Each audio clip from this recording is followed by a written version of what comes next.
Hello everyone. The book we're going to be reading today is called The Relatives Came by Cynthia Rowlands and illustrated by Stephen Gamble.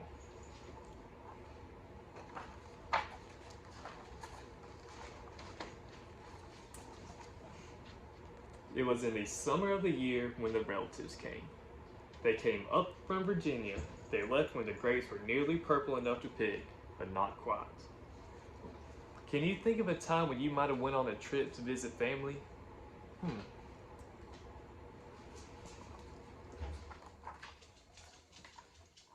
They had an old station wagon that smelled like a real car, and in it they put an ice chest full of soda pop, and some boxes of crackers, and some bologna sandwiches, and up they came from Virginia. They left at 4 in the morning when it was still dark, before even the birds were awake. That's early, man. They drove all day long and into the night. And while they traveled along, they looked at the strange houses and different mountains, and they thought about their almost purple grapes back home. They thought about Virginia. But they thought about us, too, waiting for them. So they drank up all their soda pop and ate up all their crackers and traveled up all those miles till finally they pulled into our yard. Then it was hugging time. Talk about hugging. Those relatives just passed us all around their car, pulling us against their wrinkled Virginia clothes, crying sometimes. They hugged us for hours. Man, do you hear that? Hours. Why do you think they were so excited to see each other? I mean, seriously, they hugged for hours. Why do you think that? Hmm. Then it was into the house, and so much laughing and shining faces and hugging in the doorways.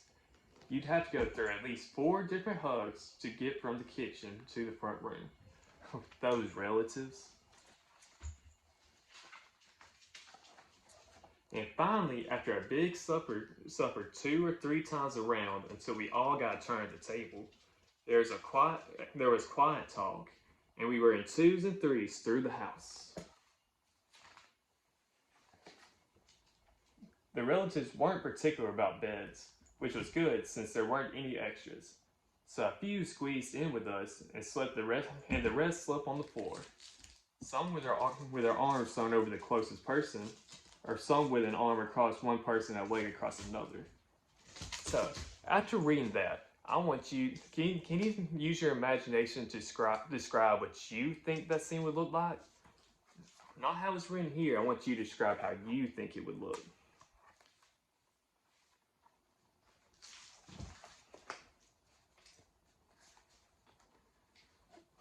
It was different going to sleep with all that new breathing in the house. Why do you think the author said that? Why do you think he said that it was different going to sleep with all that new breathing in the house? I wonder why.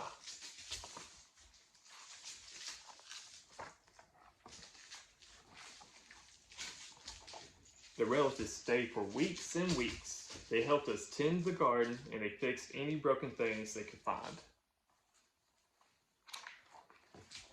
They ate up all their strawberries and melons, then promised we could eat up all their grapes and peaches when they came to Virginia.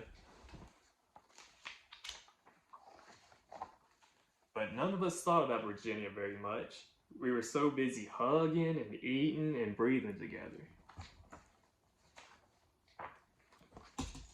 Finally, after a long time, the relatives loaded up their ice chests and headed back to Virginia at 4 in the morning. We stood there in our pajamas and waved them off in the dark. We watched the relatives disappear down the road, then we crawled back into our beds that felt too big and too quiet. We fell asleep.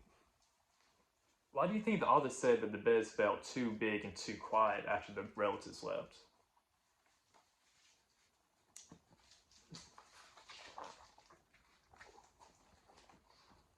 And the relatives drove on all day long and into the night. And while they traveled along the road, they looked at And while they traveled along, they looked at the strange houses and different mountains and thought about their dark purple grapes waiting at home in Virginia. But they thought about us too, missing them, and they missed us. And when they were finally home in Virginia, they crawled into their silent, soft beds and dreamed about the next summer.